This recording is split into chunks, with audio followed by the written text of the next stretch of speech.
even with the best intentions, a few are going to make it. And it's just a matter of embracing really what it takes to do this and be successful at it. And, you know, a few people get it, and those people, we see them, they go on and they do great. So hopefully people get a lot out of these things, at least learn a little something. You know, maybe worst case scenario, they just don't lose as fast. I don't know. Yeah, I mean, thanks to you for all that you do. I know it's really hard. I don't know how I've been able to do it for so many years. You know, my time is coming. I'm winding down. I look forward to the day when I just trade and I don't have to explain anything to anybody. Why did you buy it here? Why did you add there? Why did you exit there? And these are all legitimate questions. I'm just telling you, it just wears on you. And that's why most traders, most successful traders, you don't hear boo from them. Why would they want to spend time doing this? They just don't. They trade and they keep to themselves. So I'll say couple of things about the challenge. Is one thing that you'll notice is that right here on the chart is when Harry started doing his challenge. The market has gone nowhere. There is no market tailwind, yet he's been able to produce these types of results. I'm not talking about this big rally here or the big rally from November. He probably would have been able to hit 100% in a month with this type of market tailwind. This is in a tough market condition when you have to be throttling your risk. You're in when the moment's right. You're on the sidelines waiting for the next setup. And that's a mistake that many, many traders make, is they want to keep putting trades on and putting trades on and putting trades on as if every day is the same. It's not. So that's one thing I wanted to mention. And the other thing is that it's just so hard to do this socially. It's time consuming and it takes a lot of your attention away from your normal trading. And you get the crap along the way too. Everybody's always criticizing and critical. Oh, I wouldn't have done that trade. That was a stupid entry. Oh, he's going to lose money on this one. And then lo and behold, you post a winner. Yeah, everyone loves to idiots again. People fail, I guess. I don't know.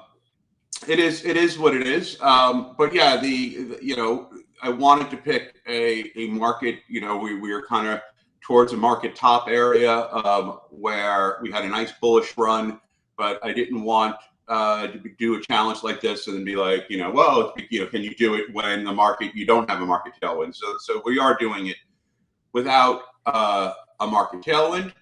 But, you know, I would just encourage people to be judicious with your questions, because, you know, you really want to get the most out of what you're learning. And, you know, imagine looking at a professional ball player. Do you want to ask them, why'd you swing at that? Why'd you swing at that one? You swung and missed at that one. That's kind of a waste of time. You really want to get the foundations of the stance, of the types of pitches they're looking for, of, you know, how they're swinging, all of that, the base running. You want tools to build the fundamentals. So too many people focus on small little details. Now, some of them are important. For example, I exited Nvidia first thing this morning. Nvidia was up, and I exited with a small profit on a call debit spread. However, I did that call debit spread looking for a gap up situation on Nvidia, because it had its Seldon news event. The Seldon news event did not materialize. The feeling I had was that it was both technically and on an institutional size ready to perhaps launch off. When I did not get that gap up, I exited. I took the small profit and exited the trade. And as you said, Pete, FOMO Joe's picked up and bought my clothes, which is probably true. But, you know, in markets like this as well, it's a matter of, you know, there are markets you can be greedy in. And greed is not, you know, in the Gordon Gekko's famous greed is good. Greed is not a bad thing. It's not a good thing. It's just, it's really more of There are times where you look at a trade and you say, okay, I can continue riding this trade higher, stronger, average up, etc. But look at this market right now. It is flat as could be, and there's a reason for that. The Fed is coming. And the Fed is going to be a 50-50. Is it going to push the market up? Is it going to push the market down? Not even JPM can tell you that. So it wasn't worth it for me to stay in a short-term CDS situation. When I had profit, I took it and got out. So in markets like this, it's also a matter of knowing when to exit a trade. Yeah, and it's, we talk about FOMO Joe. I'm going to put my chat room up here for a second, and you'll be able to see. So these are my comments on Nvidia at 8:42 Central Time. So this is 12 minutes after the open on Monday. FOMO Joe is very excited this morning. He heard that Nvidia is going to be speaking, and they have an AI conference. He just knows this stock is going to run. So I said he's going to be in for a world of hurt. And so during the course of the day, we track what FOMO Joe might have been doing. And here's the price action. So he comes in, oh, Nvidia AI is going to be the next hot thing. It's going to be so big. And Nvidia is the leader. I'm going to buy some on the open because they're going to have great news today. And so he buys right into here. And you can see this is the first 12 minutes in. This is when I said FOMO Joe is getting ready to take a world of hurt. You think these institutions aren't aware of this? If you look at the options volume, you can see retail traders who have lost their minds by the number. Look at the number of calls that have been 6,000 volume, open interest on the 1,400 calls expiring Friday, 5,000 on the 1,800 calls expiring this Friday. People have been buying up these insane. I mean, to get a 1,800 call, you're talking about the idea that, oh, Nvidia is going to more than double in price by Friday. This is all retail here. Even the 1,200 calls, they're 12,000 open interest, a volume of 2,300 on it. That's insane. This is retail here. A ton of retail traders that have the amount of people that have lost money on those 1,000 calls at that strike point of 1,000, 20,000 open interest, 10,800 volume here. These numbers are mind-boggling of the number of people that have tried to use a Nvidia lotto system, scratch-off tickets, and obviously have lost their money. But it just goes to the mentality that people have. And you can see this. This is a chart of the March 22. We have this in Option Stalker Pro. The expiration cycle is March 22. And if you click on the Max Pain tab, you'll be able to see how the open interest has grown in each one of these corresponding strike prices. So look at that call volume. It is absolutely crazy. So this is all just speculative money coming in and chasing the idea that Nvidia is going to be popping because they've got this big conference. So the market makers know all that. In fact, let's do another thing is let's go and take a look at the expiration cycle for this week. And all I'm going to do is I'm going to scroll down to the strike prices. And I'm just going to click on one because what that's going to do is it's going to tell us what the stock implied volatility is, and it's going to tell us what the historical volatility of the stock is. So you can see the blue line is the stock volatility. The stock is doing nothing. Well, what's the option implied volatility doing? It's taken off. Look, just in the last week, it is skyrocketing. Why?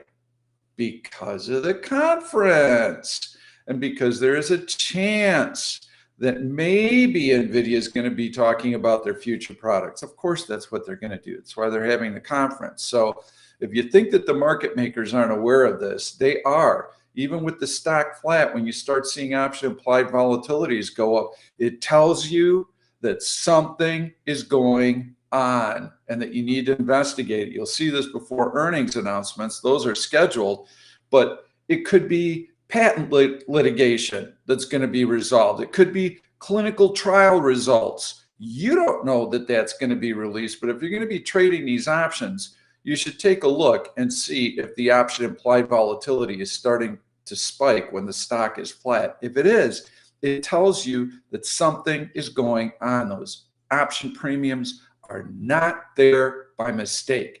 Market makers are not idiots. Other institutions. I asked JPM when the Nvidia conference was going on, and I said, anything that they're doing right now, a surprise? Anything that was unexpected? And they wrote back and said, nope, not a thing. Which means the run up in Nvidia that you saw in the last month, 2 months, was an anticipation of everything they just announced. There was nothing new that institutions went, whoa, I didn't know they were doing that. They knew what was going to be announced, and that was all priced in this run up, right? And that's how you get a sell the news event, which is it's all priced in, and then the event happens, and then you get the sell off. But when you're betting on a conference like this, right, and when you're saying, you know, oh, they're going to announce all these new products, what you're really doing is it's sort of almost a legacy that Steve Jobs left behind, for better or worse. Steve Jobs had a knack, right? Everyone would know when they were going to do their big presentation and all that, but then at the end you go, oh, there's just one more thing. And then when he did that, he would announce something that nobody knew was coming. It was always like guarded, high-level clearance in Apple, did not get guarded secrets, right? And then he'd announce something, and it was usually a big thing that was unexpected. And if you look back in time at Apple stock during those events, you'd see these dramatic movements. That doesn't happen anymore. And so what you were betting on with Nvidia, and everyone who did a Nvidia straddle, for example, and got screwed because it really didn't go anywhere, what you're really saying is there's going to be a Steve Jobs moment. There's going to be a moment where Jensen comes out and says, oh, one more thing, and announces something that no one knew. But everything they announced, which was all incredible. Nvidia is taking over the world, no doubt. There isn't a single company that doesn't have some Nvidia connection. But all of that was known. All of it was known going in. There was no surprises, and that's why you didn't see a huge jumper movement in the stock. Now, it's still it's encouraging that you didn't get to sell the news, which means, you know, that's because the analysts are raising price points, blah, blah, blah. But the price action tells you that information was priced in, but a retail mindset thinks every single thing, oh, look, they're doing robots now, or they're doing this now, that's got to pump the stock. It has nothing to do with it. All that matters is, did they announce something that no one knew they were going to announce, and is it a positive? That's what matters. But retail can't seem to wrap their head around it. They just take news at face value without realizing that these institutions, that's their job. They know this. There's someone who's dedicated to Nvidia, a whole team. They're well aware of what's going to be announced before it's announced. Yep, and so here's the mentality of FOMO, Joe. You come in and the stock is above the prior day's high, and you got this gap up, and the conference is starting. So, oh, look, two stacked green candles. I can't wait. I'm going to buy it right now. Oh my gosh. I just know this thing's going to go higher. Maybe I'll leave an ad when it does, but I'm going to get in early. And then you get a couple of red bars. Oh, that's okay. That's okay, because the conference is tonight. It's okay. Ooh, now it's sinking lower below VWAP. I wish I would have held off on that. So now we're in the gap, and now they're, damn it. Don't they know the conference is today? What's wrong with these people? This thing is going to be huge. And so the stock continues to sink down and down and down. And eventually down here, they puke out of the position, take a huge loss. And so the lesson learned is this is just not fair.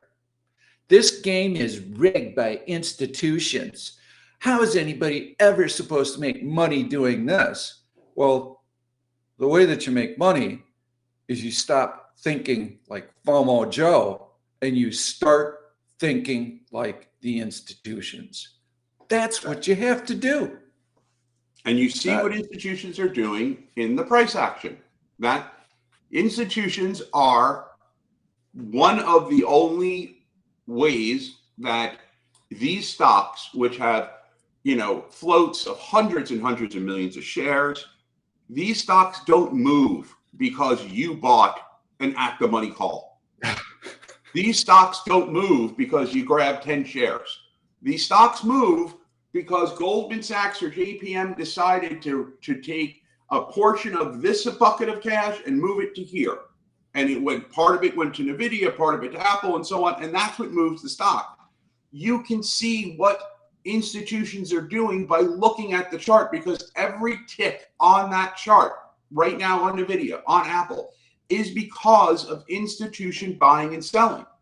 Those stocks don't give a shit how many out of the money calls Bill from Ohio is buying. They don't give a fuck. It doesn't matter. It's not even a drop in the bucket. It's not even, it's like, it doesn't even register a blip. Only institutions can move a stock like Nvidia or Apple or any of these larger stocks. So when you want to know what are institutions thinking and doing, look at the price action. That's what they're doing. That's what they're doing right now. And if you want to look, what are they doing overall? You go to the daily chart and you see the trend. This is what they're doing overall. This is the trend on the stock, because they're not going to go and say, we're going to buy $1 billion worth of Apple. They're not going to buy it, like put in order and think or swim.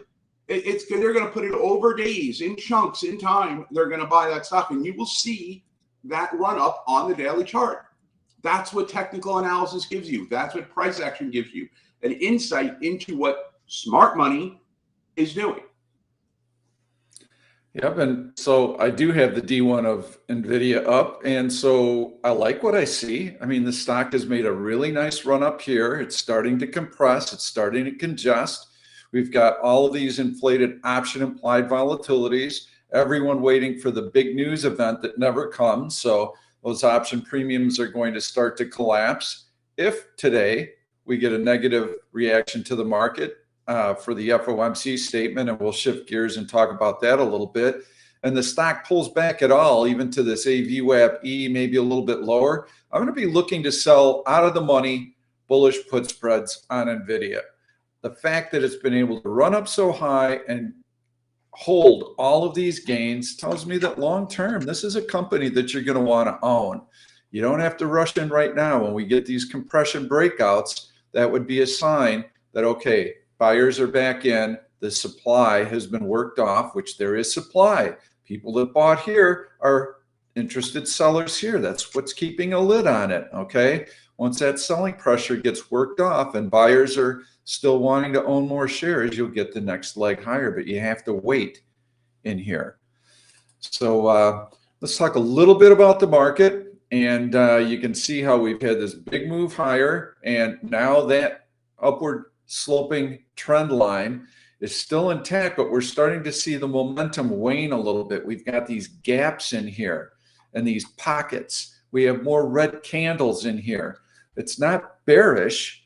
It's just telling us we can't be as go bullish as we were here and we were here, because some of the momentum is starting to wane. There are more sellers, and that is what's keeping a lid on the market.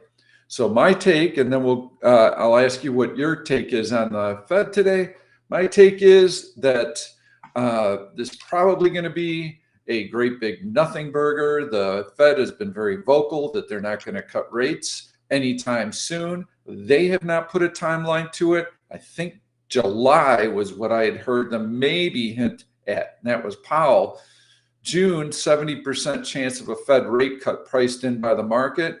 Market has been pricing in rate cuts since last September, and aggressively, and they haven't gotten what they want. They are not likely to get what they want because the economy is strong. There's no reason for the Fed to cut rates. Credit crisis, there is none. Really good job growth.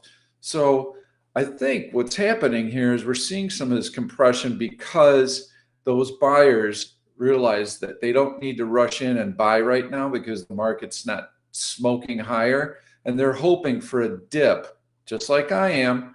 And if we get through the FOMC statement without a dip, then we're probably going to break out in the course of the next few weeks. If we do get that dip, I'll be very interested. Anything, gosh, anything down in the 504 level, I would be very interested in selling out of the money bullish put spreads on any dip. It won't last long. I agree. I mean, you could even do a 800, 795 on Nvidia for April 12th for $1 right now. That breaks through two decent levels of support, an upward sloping trend line that acts as support there, and obviously the 800 price point as well. So you get, two. AVGO moving right now off of their conference. Nice move on AVGO. If that move is maintained and confirmed, you have a really nice break above the SMA 50 here. It gets above the EMA 15, which is 1279, approaching that right now. You have a decent confirmation of an SMA break. AVGO, that could be a very nice bullish put spread to put on as well. Stocks like that, you're going to get decent premium, and you'll be able to, get it within a 3-week time frame. So both of those are good. So I just set an Nvidia LRSI alert since we're on Nvidia. Yep. H1 LRSI greater than 20. How does that happen? Super easy to set these alerts. That's what you should be doing ahead of the Fed. If the stock is in gangbuster go-go mode, then you have to use a shorter time frame and look for a smaller dip that reverses quickly, because those stocks aren't going to pull back very far. But in Nvidia, I'm hoping for a little bit more of one after the conference, a little bit of a letdown. So LRSI on H1 is what I used. It has to go below 20, and then when it pokes back above 20, I'll get that alert. Ideally, it's around AVWAP. If I get that, I'm going to sell an out of the money bullish put spread on it. I think that's a good play. As for the Fed, I actually think it might be a bit of a mover. And the reason why is because they're going to say nothing, right? It's going to be a copy paste. But when you get to points like this, all that is left for institutions, analysts, all that to do is to start parsing every single word, the inflection of what Powell's saying on his speech, all of it becomes this exercise in, are they dovish or are they hawkish? And of course they're going to say, look, we're going to look to the data. We're nowhere near our 2% goal yet. However, there are signs of inflation abating, the economy remains strong, job market, blah, blah. They're going to say the exact same thing. That, the question is going to be really during the presser, how is he dealing with questions about rate cuts? How many do they think? And then you're going to see the odds, right? That odds shift of when will the first rate cut hit? How big will the first rate cut be? And how many rate cuts will there be this year? And when those odds start shifting, that's going to move the market. There's expectations built in. So when you get to this thing where it really has nothing to, they're going to say the same things, but it really comes down to how does he say it? I mean, what if Powell woke up and he had a bad day? What if he had a fight with his family or whatever? And he's just in a pissed off mood. They're going to read into that. They're going to read into everything the man says and how he says it. That puts a little bit of unpredictability on a Fed announcement like today, where it's, there's nothing else for them to do but read into this shit. Yeah, it's definitely going to be a cold splash of water, but is it going to be a surprise? And that, I guess that is the question, because the market's not going to get what it wants, and he's going to be more hawkish than they would want him to be. And so, wage inflation has been an issue, but that's come down in the last jobs report. And Christine Lagarde from the EU has just said that she's noticing a lot of wage, not deflation, but wages are stabilizing to coming in a little bit. So I'm going to shift gears a little bit to Dell, and we'll get to some of your questions. Dell, how do I like this stock? Well, as I'm speaking, I'm setting an LRSI D1 alert. LRSI greater than 20, I will get that alert. I'm going to save that. LRSI is below 20. Incidentally, there are many variables we can use. LRSI is great. HA reversals are great. They tend to be more sensitive. I could have set one on relative strength. When relative strength goes back above 0, give me an alert. But I chose LRSI, so it's below 20. I'm waiting for it to go above 20. Now, if the stock fills in more of this gap, then I'm not going to be as interested in that cross, because I'd like to see it preserve half of this gap up. Okay, and right now it is. So it's right on that EMA. And if I get that nice little move higher, there's a downward sloping trend line that the stock will also be challenging. So this is not a bearish chart. If you bought it up here, and I think I saw some comments that, oh yeah, that Dell dog. This is a nice move. This is a nice trend. The stock wants to go higher. It got ahead of itself. So if you played FOMO Joe up here and you had to have it, well, you bought it too early. You got to give these earnings plays about 10 days. Only then will they start to show their true colors.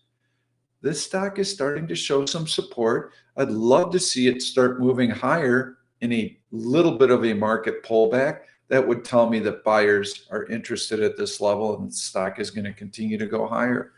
So I like the move. I think everything's good. You're just early in the trade. Now you should have waited. Now you're going to have an opportunity to maybe have the stock move your way. Got it.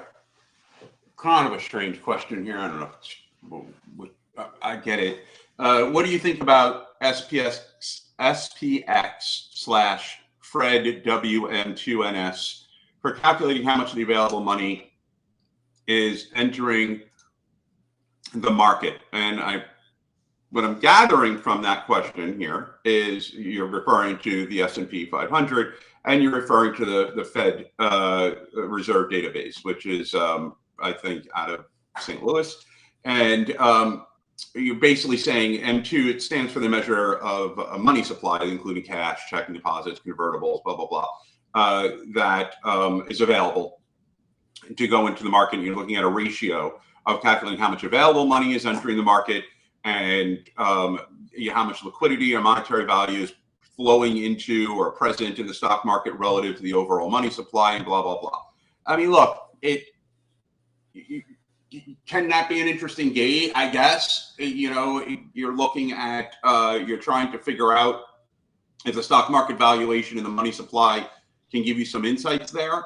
But at the end of the day, it's going to show up in the volume. It's going to show up in the price action. You're going to see, you see the flow of the money going in and the supply of money going in. I mean, you could look at and say S&P is at a high valuation right now. It just is. It's not at a historically high valuation, but it's at a high valuation.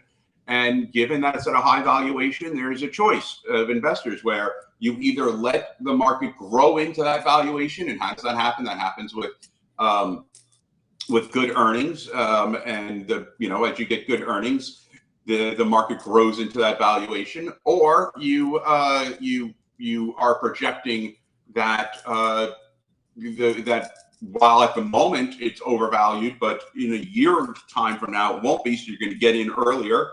There's all different ways to look at it. There's no one variable that's going to give you that type of insight. You have to ask yourself, what are you going to do with that information? All of that information that you have and all that ratio can be undone by one word from Powell, and all of a sudden the market tanks because they don't think there's rate cuts coming until the fall. Okay, then all the available liquidity doesn't mean anything. So don't get too much into the weeds of these things. A lot of what you look at and what you look for shows up in the price action. It just does. You'll see it in the volume. You'll see it in the price action. You'll see it in the larger stocks. Look at a stock like Apple.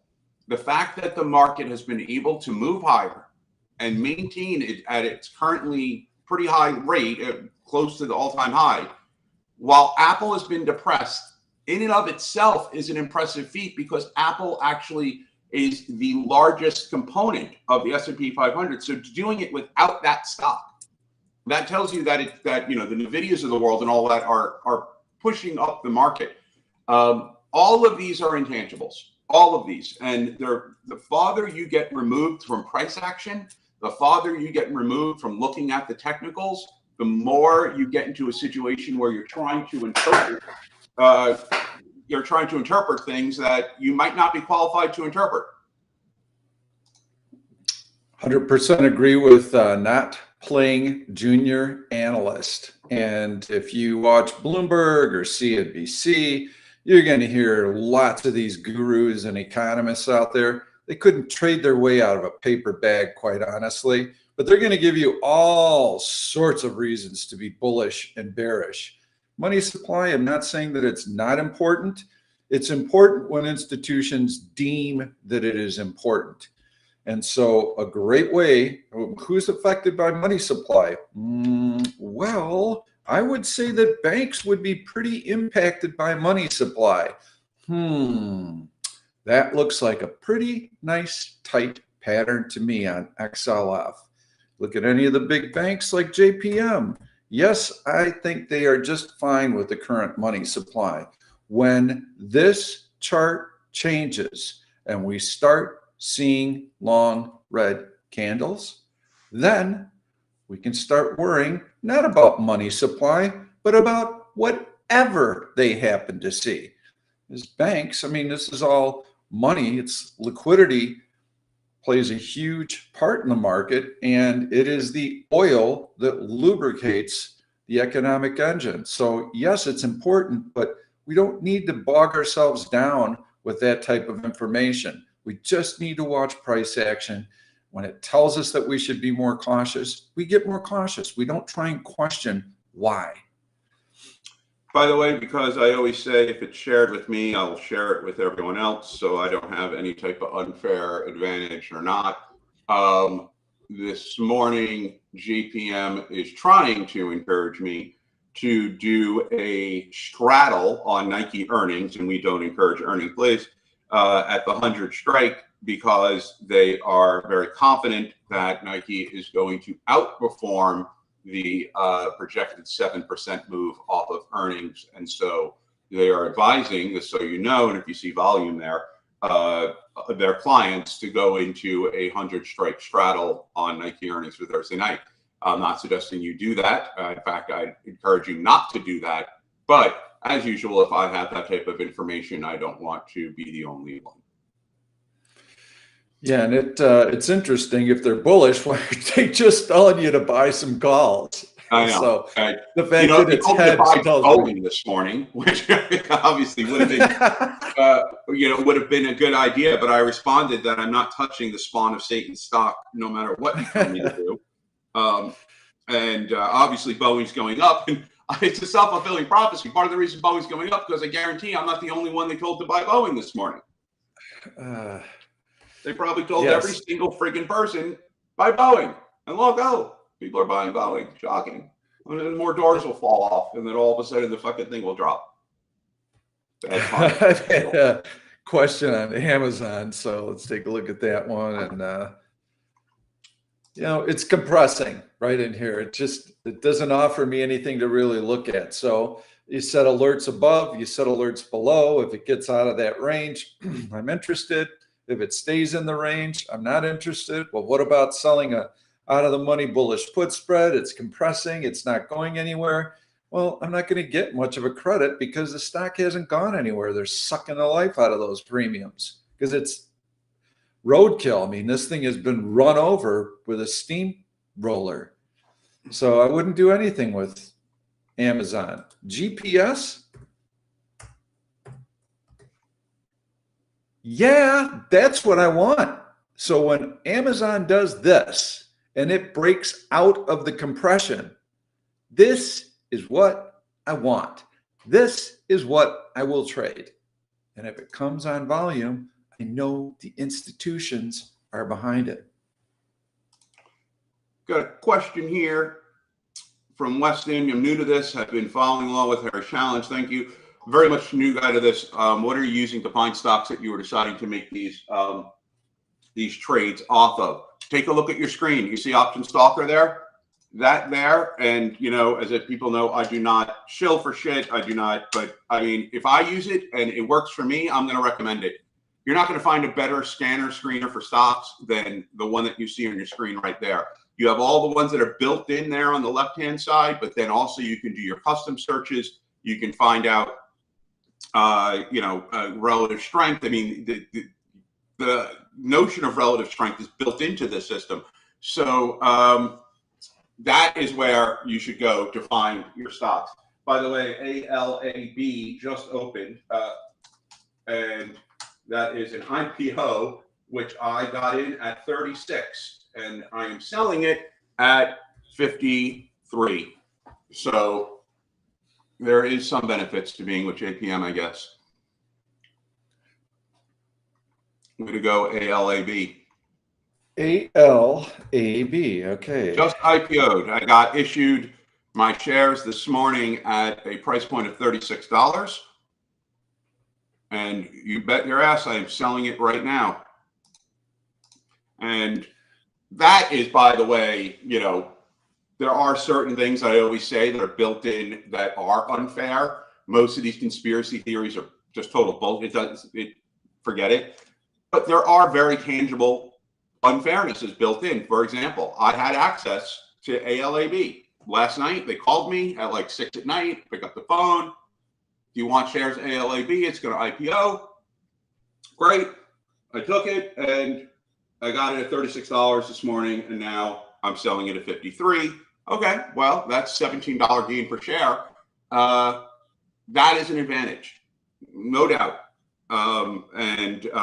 That is sort of how they get their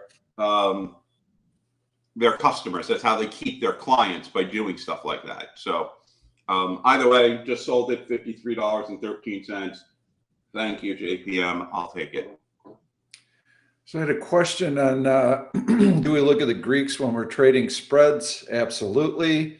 I'm not going to get into a book the length of options as a strategic investment, but very quickly, yeah, I mean, if we're looking to sell out of the money bullish put spreads, if I'm selling premium, I like option IVs to be greater than 35. If I have a stock that's a grinder, the implied volatilities are going to be lower. If they're lower than 35, then I'm going to be looking to buy it in the money call option. Deep in the money, I'd like to have the delta be greater than 0.7, because then the stock is going to move point for point with the underlying. Yeah, I definitely look at option implied volatilities and the Greeks when I'm evaluating how I want to structure a trade. Any input you have here, you can chime in as well.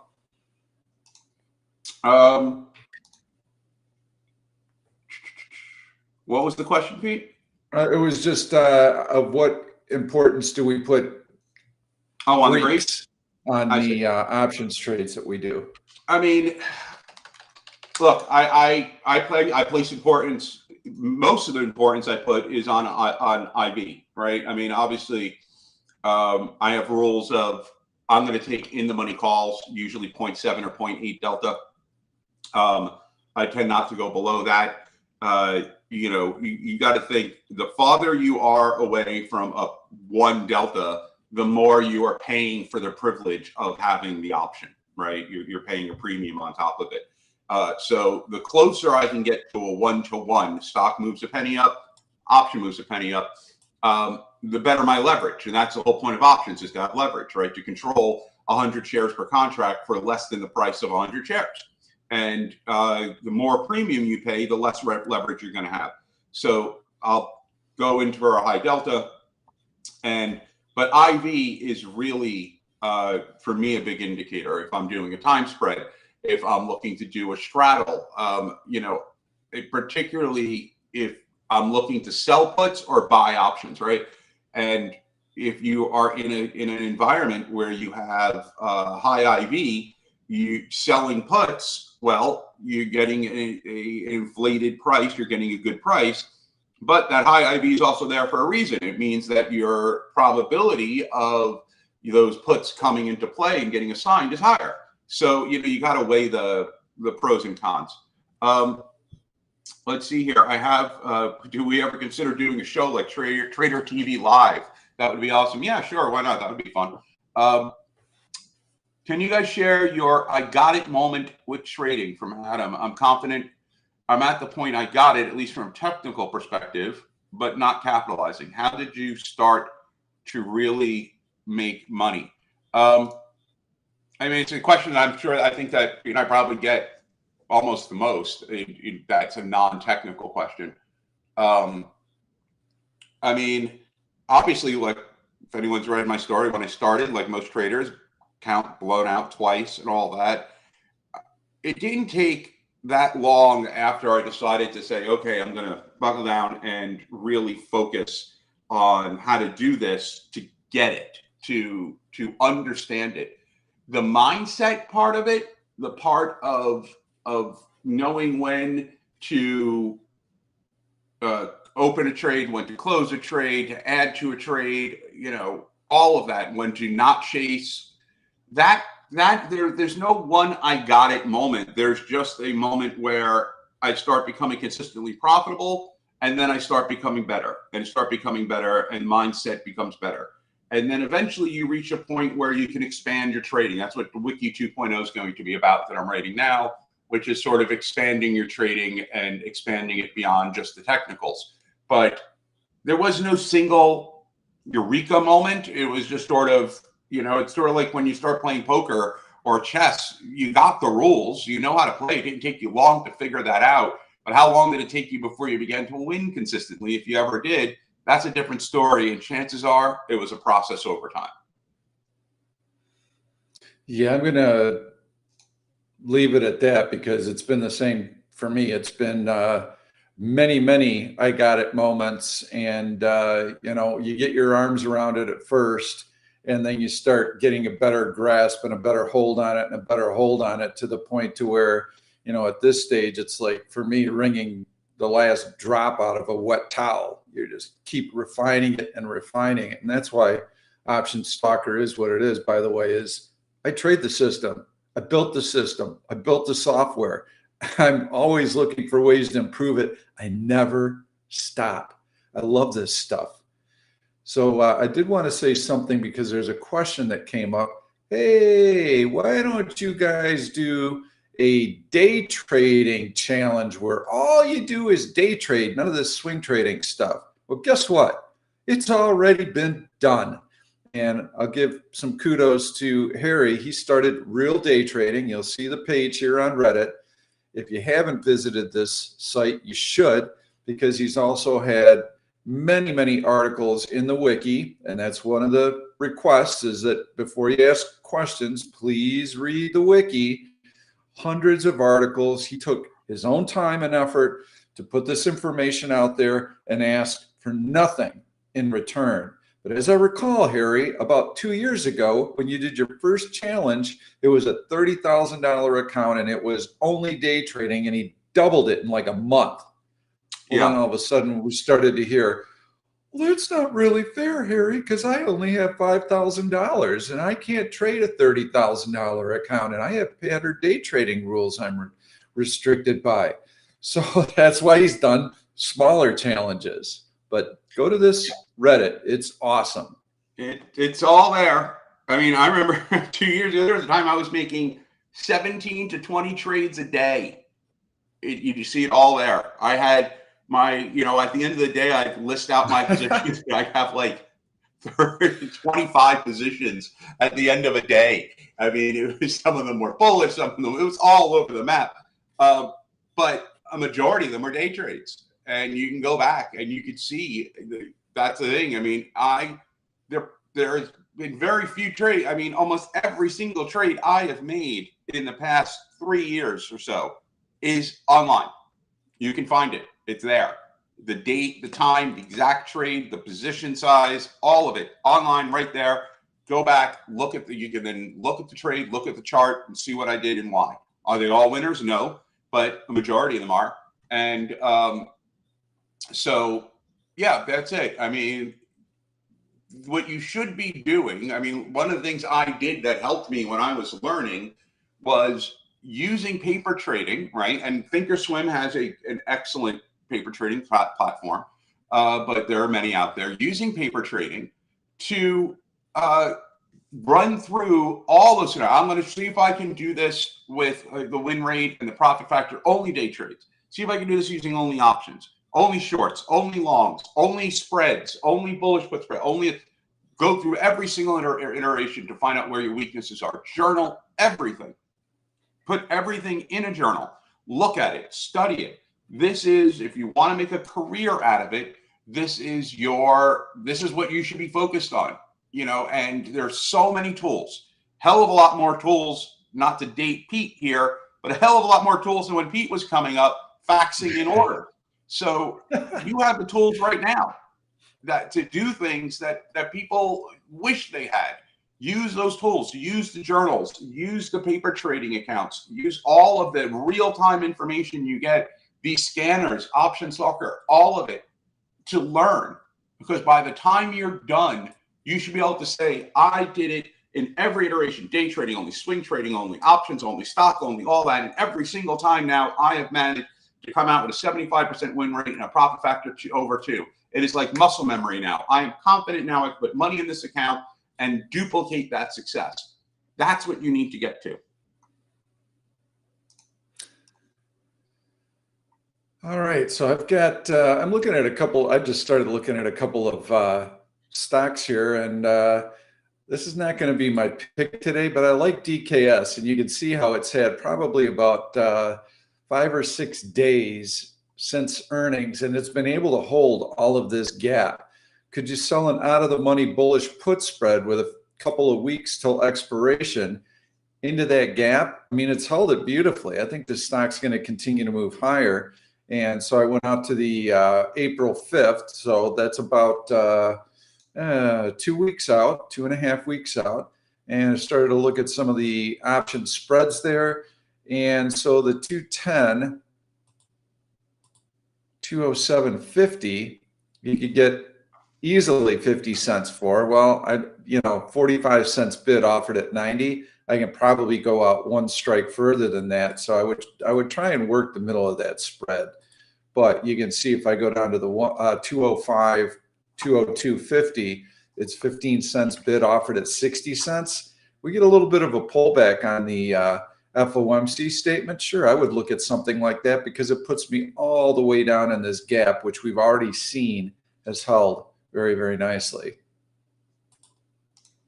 I still don't have a pick. And keep in mind, by the way, we're in a precarious situation, and any pick we make may or may not be impacted by the FOMC, obviously, depending on the size of that impact. I do have some questions on some stocks here. What do I think of AMD now that it's broken below the 50-day? This is in a clearly volatile sector.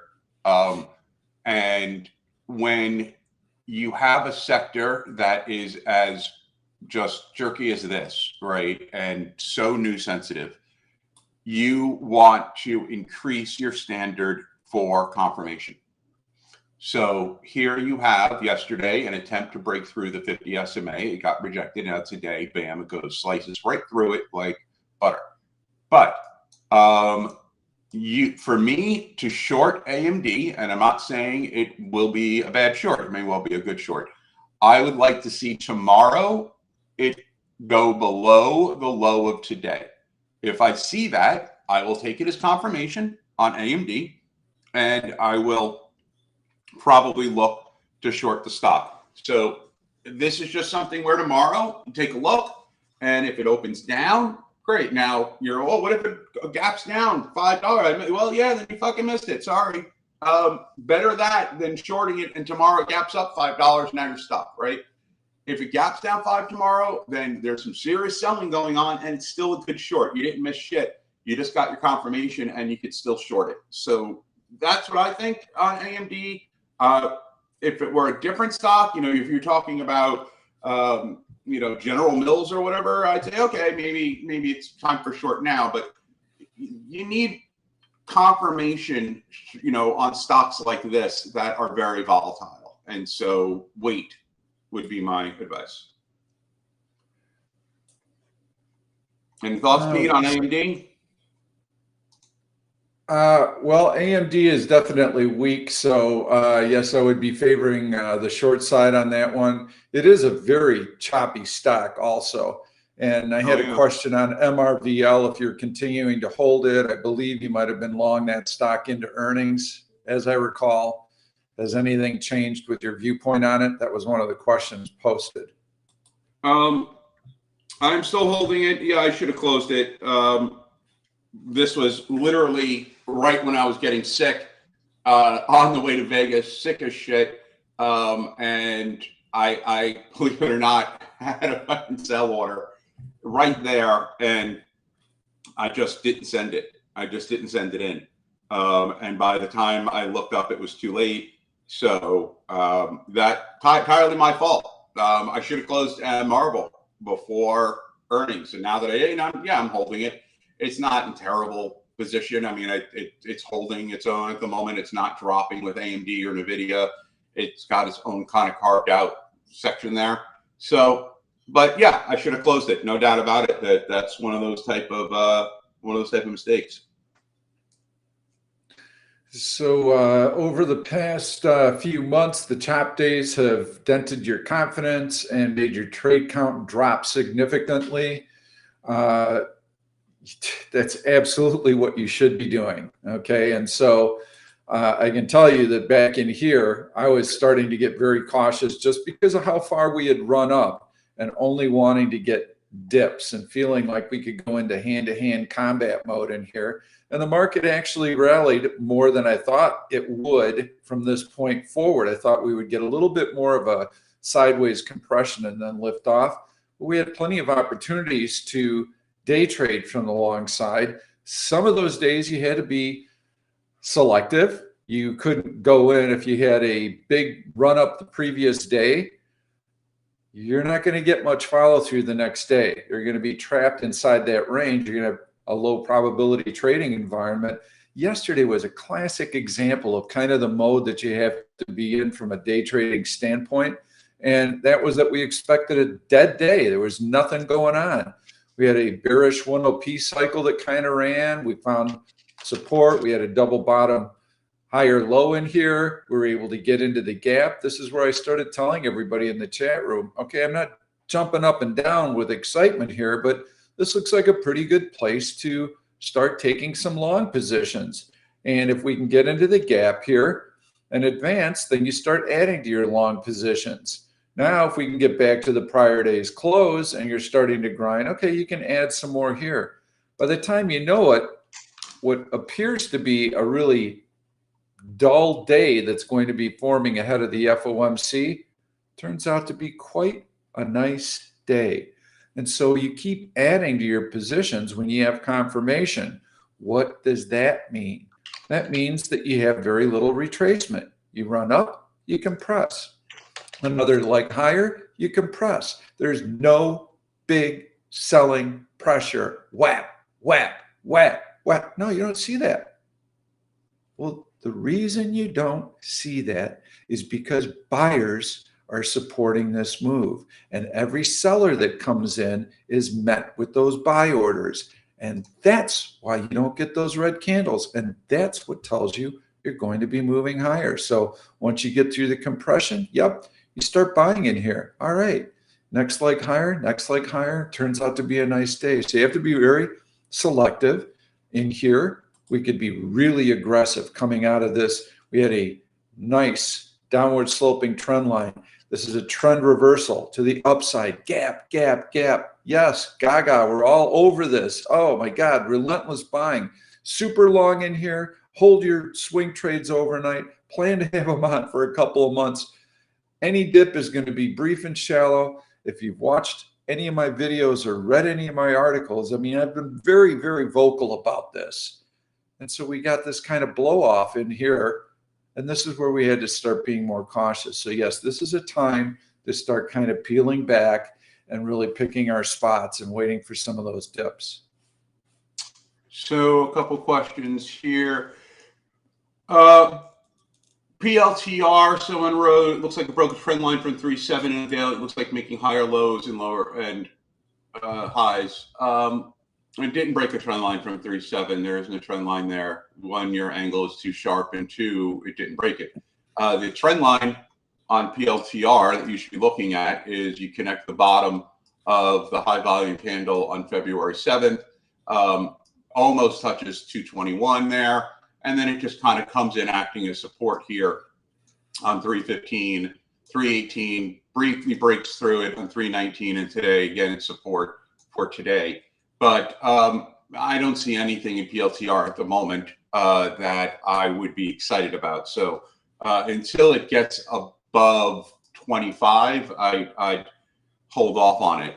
But I do have, I think, what is going to be my pick of the day, and it is going to be Microsoft.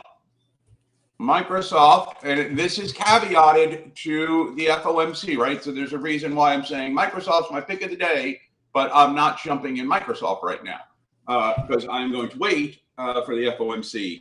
But if the FOMC does not have a significant impact, negative, or even if it does, I'd be looking at a bullish put spread on Microsoft. So whether it's a bullish put spread and you get a nice pullback for it, or I'm getting a dovish Fed in a bullish market, and then we're talking straight calls or call debit spread, I like Microsoft. I like the setup right now, I like the news. I like the technicals on it. Microsoft beats out Costco and some others for me as my pick of the day. What do you think, Pete? Microsoft. Yeah, I like it because it's been compressing, and you can see how it's been edging higher when the market has been flat the last week. In fact, the last 2 weeks. And so it keeps trying to get through that resistance level right here.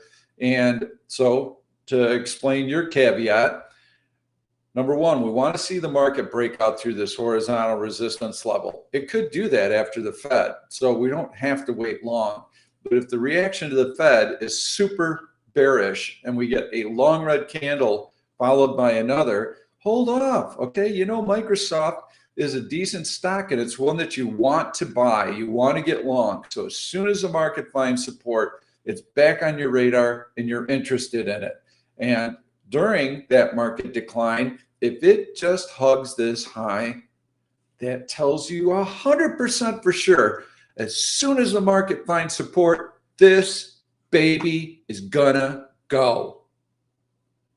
So yes, see what happens with the FOMC. Those are your marching orders. You get a market pullback, watch to see if it retains its relative strength. You get a breakout on the FOMC, great. This stock should lead the charge. And when it gets through that little resistance level, it's going to go. I like it. I think that's an excellent pick.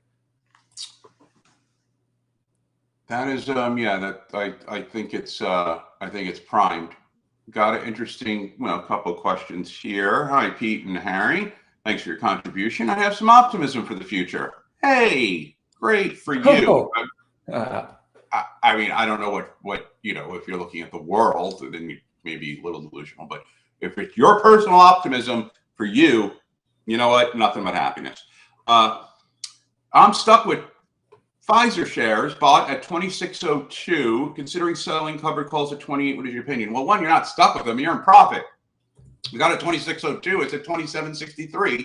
So your definition of stuck, I guess that's where your optimism comes from. If you think being in profit is stuck, then okay. Look, it's right on the 50 SMA. It's the most boring stock in fucking history. If it stays tomorrow, you confirm above the 50 SMA, keep the stock, and we'll ride it. There's no need for covered calls here. You're not even getting any friggin' premium on your covered calls, certainly. What are you going to get, 20 cents, 10 cents? And if it can't stay above the SMA, close the trade, unless you have some sort of personal reason for wanting to be in the most, mundane, boring fucking stock ever. Okay, great, keep it. But you're in profit. You're fine. You're not stuck with shit. I have one that I like that's setting up here. I actually highlighted it a couple of weeks ago, so I'm not going to have it be my pick. It's LYFT, and I'm going to set a GTC alert on a breakout right above this candle here, so that if it happens, it's actually close to the high of the day. I love this. I mean, yeah, it's a cup and handle formation, and what these tell us is that you had a fairly heavy wave of selling. Stock comes in, it tests this horizontal breakout. This is where I had advised selling the 1550 puts for, I believe, 60 cents a couple of weeks ago. Those are expiring worthless. Never got assigned the stock. I was hoping to be assigned the stock at $15. I would have loved to have owned it right there. But this stock is actually improving. So now on the second wave of selling, you can see how half of this move has been preserved and there's a higher low. It's getting ready to break out to the upside. So you'll probably hear me highlighting Lyft again in the future because I think it's going to break out. I like it. I like that stock. I like the breakout. I like the gap has been held. It's it's not going to be a huge mover, but again, it's all proportion, right? You can get more options or more shares with a stock like that than you could with an Uber or anything else. So I like it. I like it a lot. Someone says, I'm looking at Moderna and it might dip with the FOMC today, or it might go up, or it might stay the same. Stocks like biotech stocks tend not to be as impacted. But okay, if it dips below the 50 SMA, which is at 98.94, is 195.419 for a $2 credit still worth it? I don't know what you're asking there. That's certainly not. That's an in the money bullish put spread, which would make very little sense to do at all. You want your bullish put spreads to be out of the money. You want them to get at least 20 cents per the dollar in the spread. And you want two major lines of support above that have to be broken before your short strike comes in danger. So that is, that doesn't qualify there. So I would not do that. Oh, sorry, by the way, Dr. J, for not chewing you out on PLTR. I know you were looking forward to it, but, learn how to read a fucking trend line. And, but I think that kind of stands for itself. Okay. On a stock like GPS, Pete, that's your pick. I would be looking for it to pull back to the 8 EMA or compress to ensure I'm not chasing a runner. Yeah. See that? You can't get chasing a runner. Is that being too conservative? Pete on GPS. What do you think? Is he not pulling the trigger fast enough, or what are we talking about? Well, yeah, the train has kind of left the station. I wouldn't be chasing it in here, and I would be setting a alert, an LRSI, maybe an M30 alert, M15 alert. See the character of that dip. So I'll put it up on an M30 basis so we can take a look at what the stock has done previously. This is actually in the last video that I did on Sunday. I explain how we can use some of these LRSI cycles to see what the stock has done previously. So on an M15 basis, you see this dip below 20, dip below 20. When you see these dips below 20, I want this low to be lower than this low. Was it?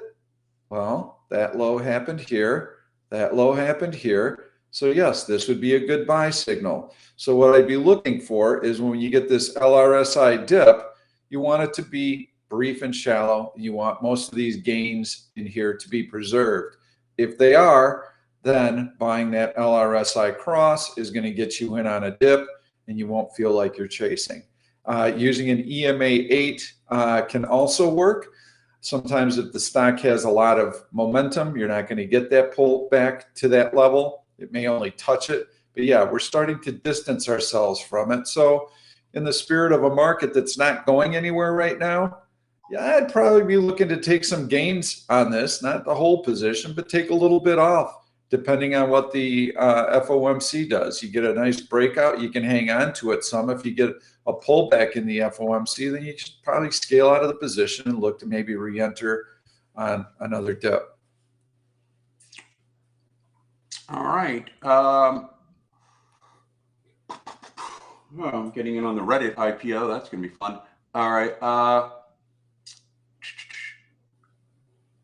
Real day, Miss Champagne Diva. I want to say huge thank you. I've hit you up in your DM so many times that you've never hesitated to provide with some gnarly trading advice. So you're welcome. I hope it helped you. I know I get a lot of DMs, and if I look through them now, I'm backlogged by a large number. I just haven't responded to them.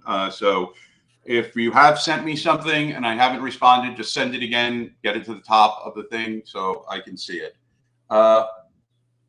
Chance AMD might reverse if Nvidia goes up since they trade similarly? Sure. Is there a chance that it might continue to go down? Sure.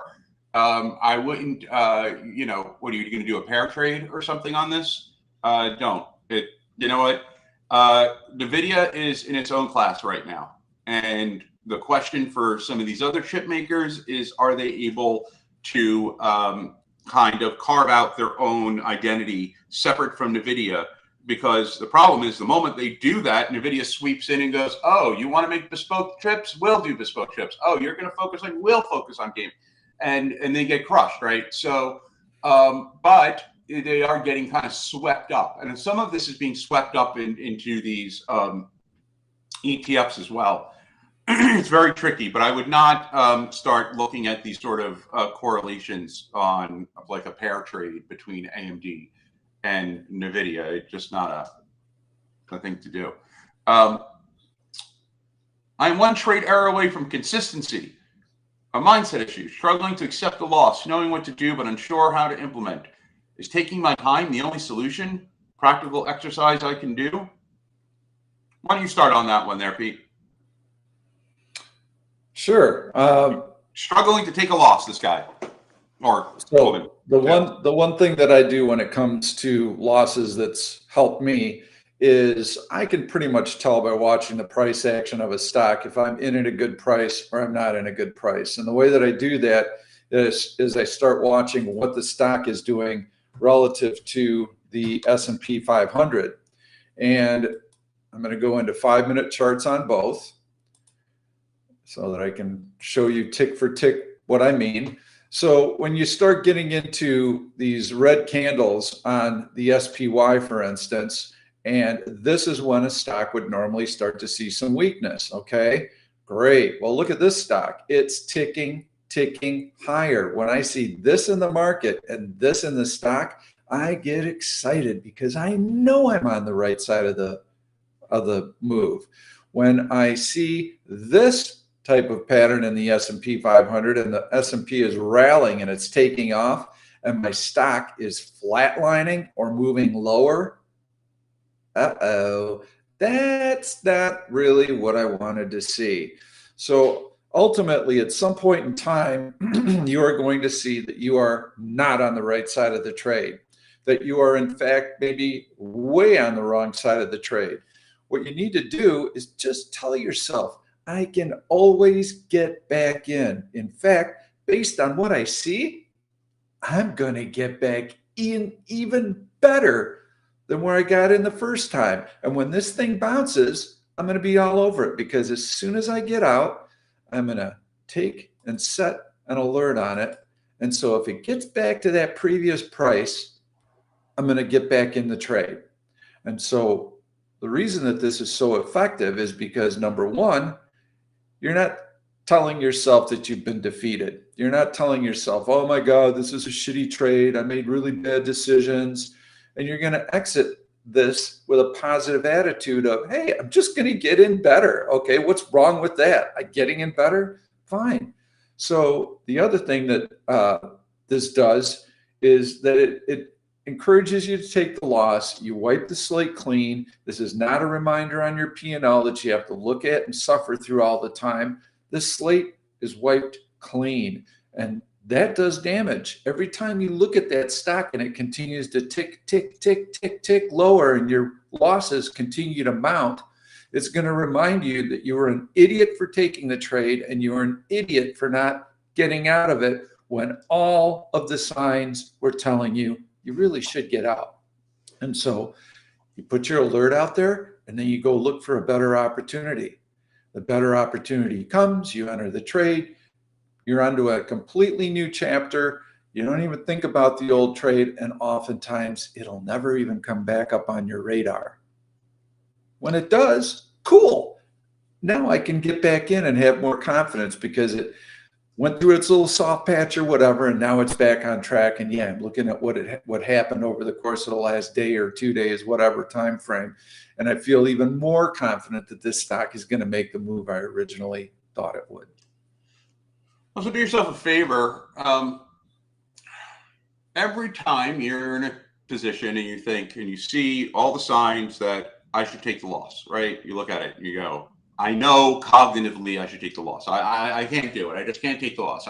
Whatever reason, right? You're like, if I take this loss, then I'm worse than I started and I'm already in fucking trouble, whatever.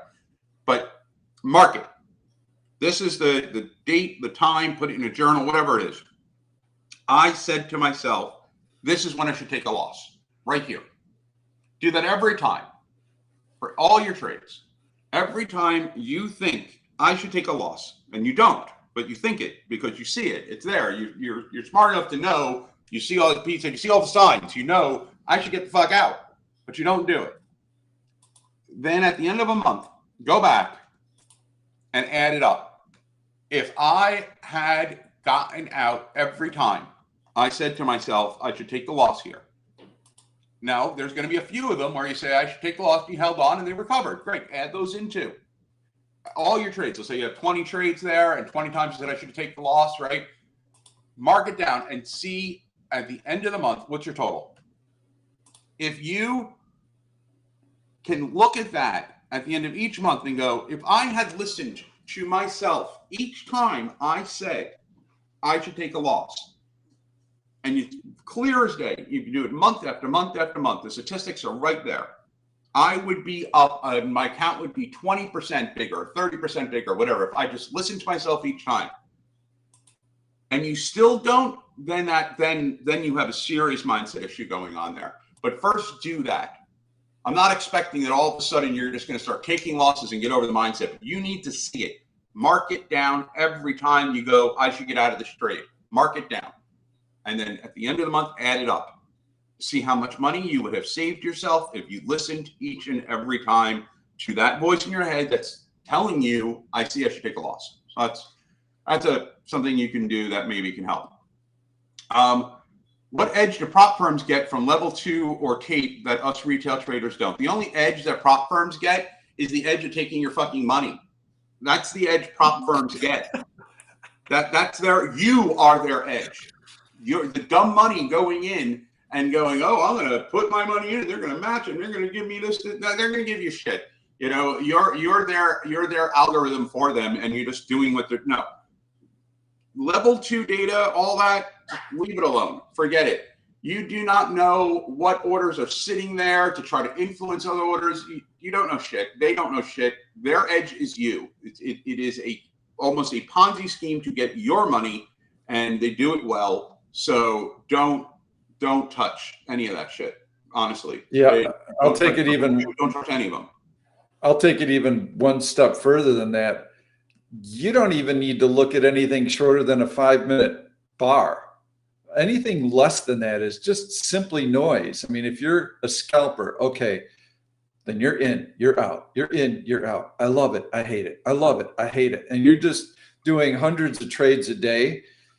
That's not the style of trading that we teach. We're directional traders. When we see a chart that we like, we're in the trade, we let it run, then we exit it, we take our gains. But we're not in there looking for these tiny little, nickel wins or anything. We're looking for dollars. So don't even look at a 1-minute chart. I think I might have my pick of the day. AEO. It's another retailer. I like it though. I like the long-term charts. I'm going to zoom out a little bit. You can see it's had very nice strength in here. It recently had earnings announcement. That was a B before the open.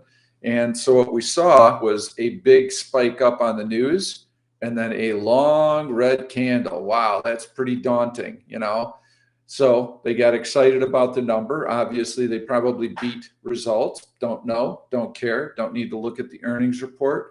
Stock pulls back, and now it's starting to show its true colors. Let's take this earnings reaction out, and let's just look at that previous horizontal resistance.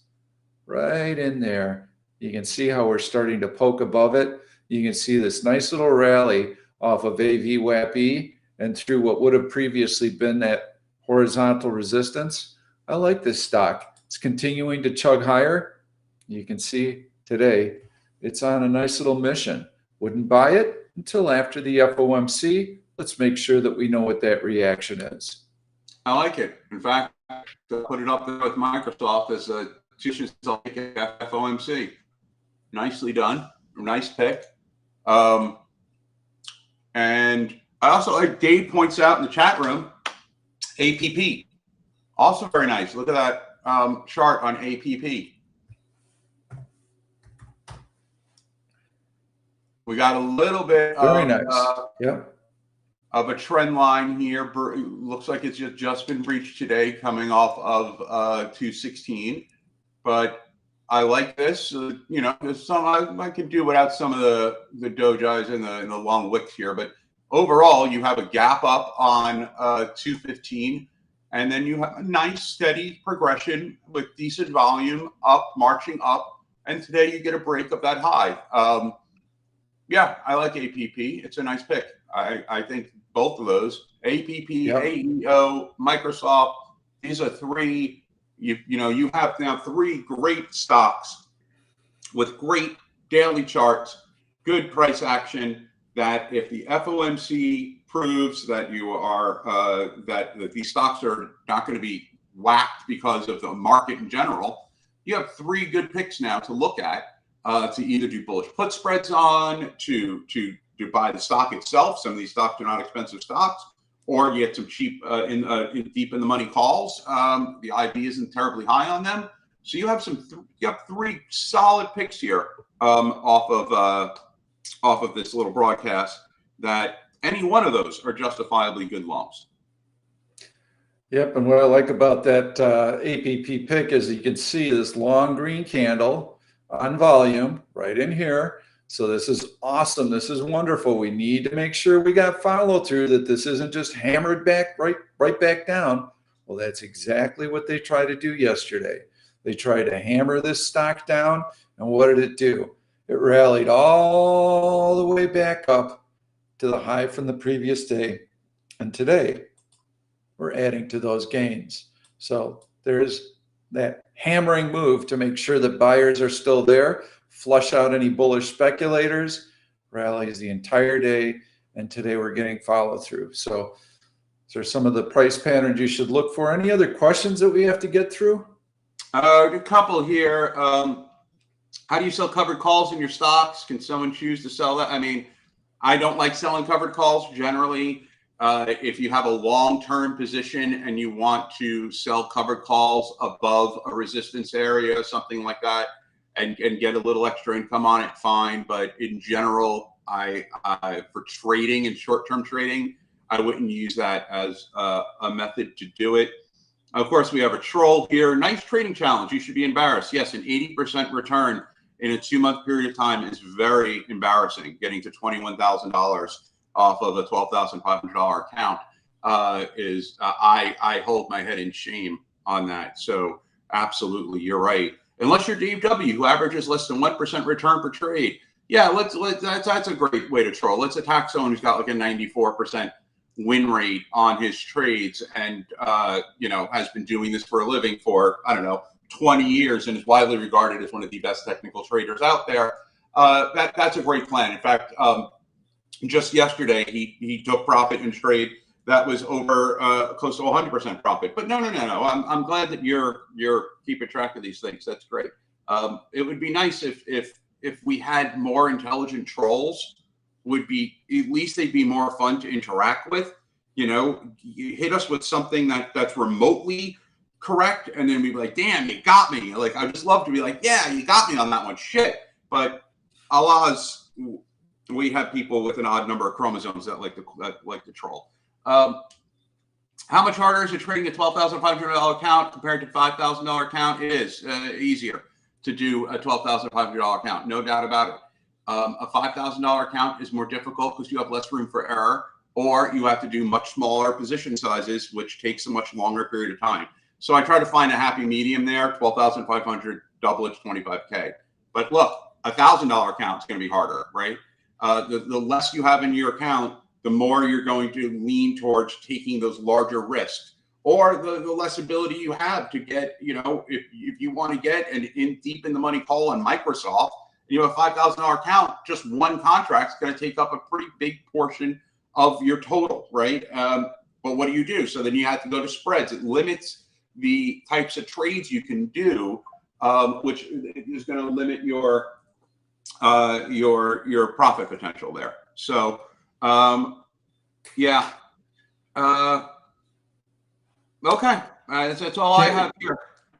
Frosty, you're trying to get through to us. Stop losses. What do you think, Pete? Can market makers or retail traders have set stop losses? Do market makers know where retail traders have set stop losses? That's the question that I have here. They do, based on where the support levels are kind of playing out on a chart. And if there are many touches along a horizontal support level, then at some point in time, they will try and poke through that support level to flush out those sell stop orders, because that's what traders are taught, that if I'm buying on support and I see previous support there, then I know I can get long there with unlimited upside, and I can have my stop just below that support. And so eventually, after 2 or 3 touches, they will blow through that support and they will trigger those sell stops, and then they'll run it the other way. So they don't know where your sell stops are because they don't have your trades, they don't have access to your accounts, but they know based on what the chart looks like where the technical levels are, where they can expect those stops to be residing. And then yes, they will oftentimes gun for them, especially when it's really quiet on a day like today.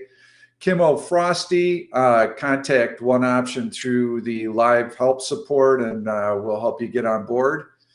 And that's about all I've got for today's session. I think we've thrown a lot at them today. Yep, and we got 30 minutes to the FOMC, and we'll be in the chat room talking then.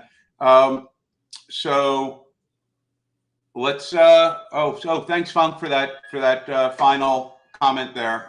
No plans, no guidance, just a blind challenge where he makes a fool of himself more than anything. It's not the first time either. You're right. I can't keep up with your witty retorts. It's just you just think I got to say something bad here. Okay. That is the internet, where anybody can say anything they want. All right, great. Have a Next time I'll try to double the account in like a month instead of 2 months. I'm sorry it's taking so damn long in this sideways market to present trades that are in a journal that are detailed out, while I get, I don't know, 0 for doing it. Next time I'll do more. I promise, Funk. For you, I'll do more. And posted real time. More. And posted real time. Yes, and posted real time. But hey, thanks everyone for listening, and good luck with FOMC. Don't trade the initial move. Please wait for the presser. Wait even after that. Wait for the move to settle down. A lot of times the initial move you see in the market, algorithm driven, not going to be the final move. So hold on, wait, and then see what direction we're headed. Good trading, everyone. Yeah. And even as far as overnight, sometimes the move you see today will be reversed overnight. So give it a little bit of time, see what happens. We're hoping for a dip. We might not get one. If we do, it'll be brief and shallow. Have your alerts set so that you can get those LRSI crosses, evaluate the dip, get the trade done. You'll be in at a good entry point. If we get a breakout to a new high soon after this release, then you're going to just have to go with the breakout and try and ride it as long as you can until we start to hit some resistance. But we'll be back here in a week, so we'll be able to talk about all that. We'll see you then. Bye, everyone. Thanks, everybody.